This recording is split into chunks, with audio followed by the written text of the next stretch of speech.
There's our leaky.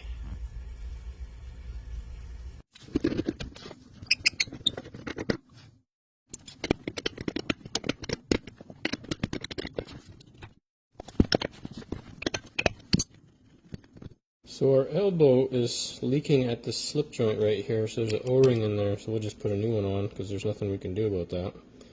And then we'll look at our water trap. Down in here there's an O-ring, so we'll pull it out. There's a bit of water scale, a little bit of hard water stuff, and let's see if we can clean it and lube up the O-ring, get it to seal. If not, we'll just pull this out. Just pulled the O-ring out, and if you look at it, there's a lot of white kind of scale on it. There you go. So it's not sealing, it's kind of leaking at that corrosion.